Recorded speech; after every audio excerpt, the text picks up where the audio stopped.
مشاهدينا الافاضل، طبتم وطابت اوقاتكم. نشرة اخبار الفضائيه الارثيه لهذه الفتره يصحبكم فيها محمود عبد الله بكفاح، والتي نستهلها باهم وابرز العناوين.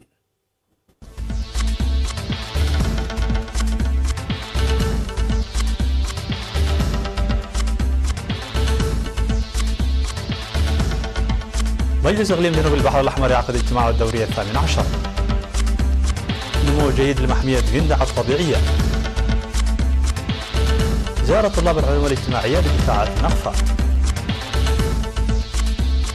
قتلى في صفوف حركه الشباب في ضربات جويه بالصومال. تركيا تعتقل عدد من المشتبهين بانتمائهم الى تنظيم داعش. إلقاء رحلات جويه بمطار لشبونه بسبب اضراب العمال. مرحبا بكم. من العناوين الى التفاصيل. عقد مجلس اقليم جنوب البحر الاحمر في 28 من ديسمبر الجاري اجتماعه الدوري الثامن عشر في مدينه عصبه بحضور الجهات المنفذه في الاقليم. والقى رئيس المجلس السيد علي النور علي كلمه الافتتاح، والتي اوضح فيها بان الاجتماع يهدف الى اصدار قرارات تقييم المجلس بخصوص تنفيذ البرامج التنمويه ووضع البرامج المستقبليه.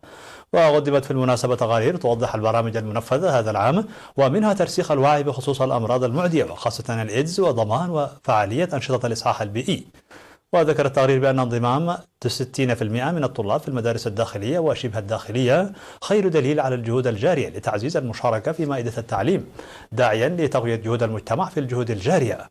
وأوضح عن تحقيق المساعدات الجارية لتوسيع الأنشطة الزراعية نتائج مشجعة والدفع بها قدما في العام القادم.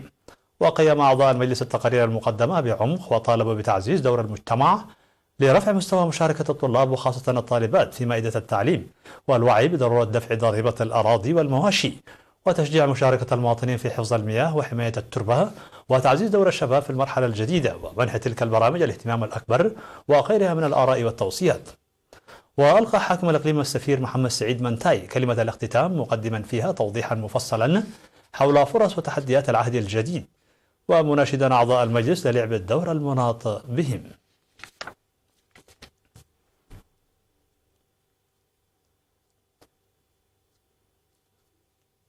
أوضح قسم مراقبة الغابات والحياة البرية في إقليم شمال البحر الأحمر الأوضاع الجيدة لمحمية قندع الطبيعية المقامة بموجب التعليمات الصادرة عام 2015 لجعل منطقتي شمال وجنوب بحري محمية وطنية.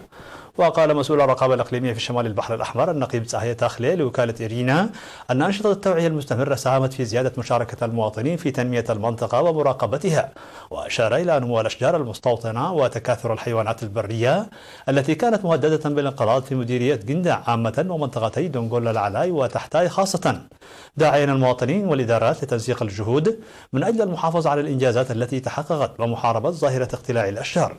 وأوضح السكان من جهتهم بأن المنطقة عادت إلى طبيعتها بفضل أعمال المتابعة والمراقبة.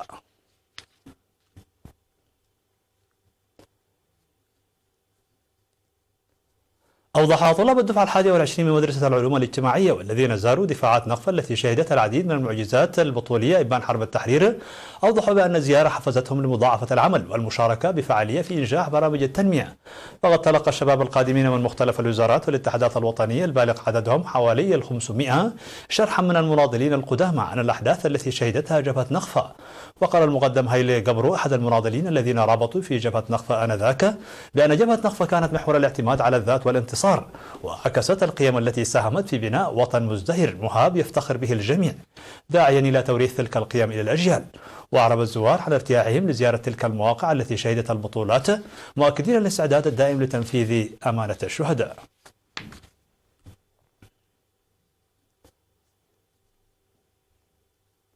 أشادت إدارة مديرية منصورة بالمشاركة الشعبية في برامج التنمية التي نفذت هذا العام.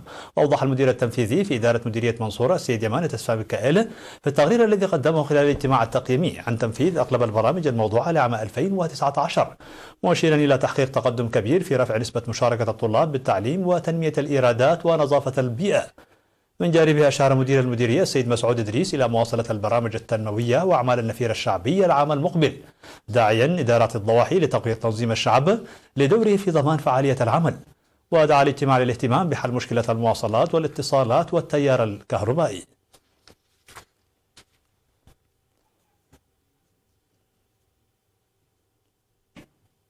أفاد المهنيون الصحيون في مديرية غردات بأن نسبة التطعيم في المديرية بلغت أكثر من 95%، حيث جرى التطعيم الذي بدأ في 15 من ديسمبر في 100 قرية ب15 ضاحية. وأشار الكادر الصحي العامل إلى تطعيم 51 ألف شخص في 85 نقطة تطعيم، إلى جانب تقديم فيتامين A لحوالي 10,000 طفل دون السن الخامسة. وقال المدير الطبي لمستشفى غردات الدكتور ولد يوهانس أن أنشطة التوعية المسبقة ساهمت في رفع درجة الوعي المجتمعي وإنجاح برامج التطعيم. هذا وقد أشاد الكادر الصحي المشارك في برنامج التطعيم بالمشاركة الفاعلة للمواطنين في برامج التطعيم.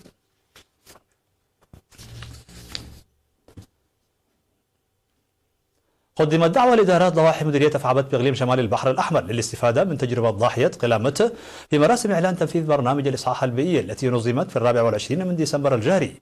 وأشاد المدير الطبي لمستشفى أفعبت الممرض أسرات أمينة بمدير ضاحية قلامة ومدير العيادة لما بذلوه من جهود حثيثة لإنجاح البرنامج، وأن برامج التوعية المكثفة المسبقة لعبت دورا بارزا في إنجاح المهام.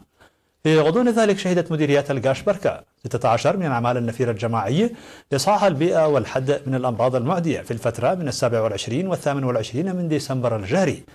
وأوضح المدير العام لقسم الخدمات الاجتماعية في الإقليم السيد فرانكو كوبابا بأن الشعب والطلاب وأعضاء قوات الدفاع قاموا بأنشطة فاعلة خلال اليومين.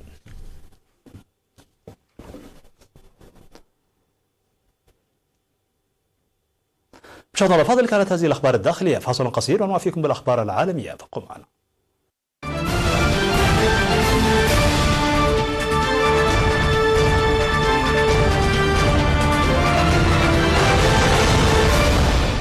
مرحبا بكم. على الصعيد العالمي، قال الجيش الأمريكي أن 4 متشددين من حركة الشباب قتلوا في 3 قارات جوية أمريكية استهدفت موقعين في الصومال.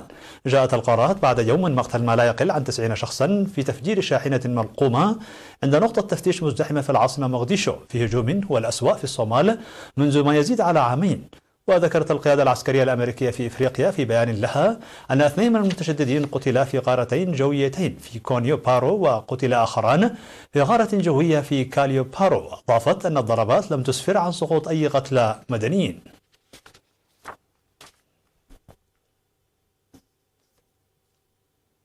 أوقفت تركيا 100 مشتبه بانتمائهم إلى تنظيم الدولة الإسلامية خلال عمليات دهم في جميع أنحاء البلاد، وفق ما ذكرته وكالة الأناضول الرسمية للأنباء. وبينما أوقفوا في الأيام الأخيرة في عمليات تمت في 6 محافظات ضمنها أنقرة وبورصة وبطمان أكثر من 40 عراقيا ونحو 20 سوريا ومغربي بحسب الأناضول.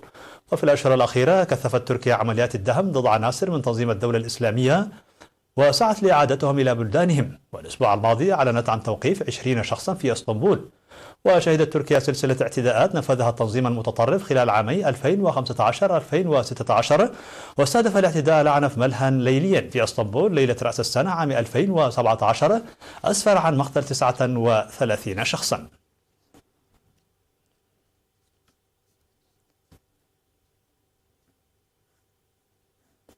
ألغت شركات الطيران 16 رحلة من مطار لشبونة وإليه مطلع الأسبوع بسبب إضراب ينظمه عمال المطار لمدة 3 أيام وسط احتمالات بمزيد من حالات الإلقاء والتأخير لرحلات الطيران قبل انتهاء الإضراب.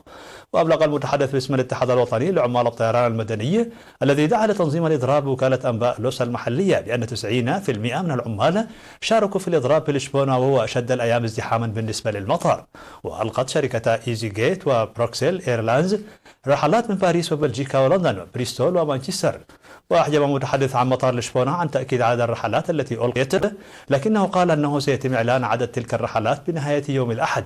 وكانت المحادثات بين الاتحاد الوطني لعمال الطيران المدني وشركة بورتوهاي التي تشغل العمال في مطارات لشبونة وبورتو وفارو وفونشال قد انهارت في ديسمبر، عندما قالت الشركة أنها لن تتوقف عن عملية تجميد الرواتب.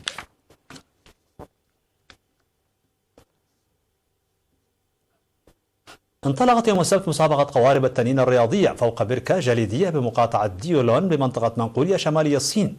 ويشارك في السباق المقرر أن يستمر ليومين 45 فريقا، وتتألف هذه الفرق من 600 لاعب قدموا من 13 محافظة. وانطلق المتسابقون على متن قواربهم المعدة خصيصا للتزلج فوق الجليد.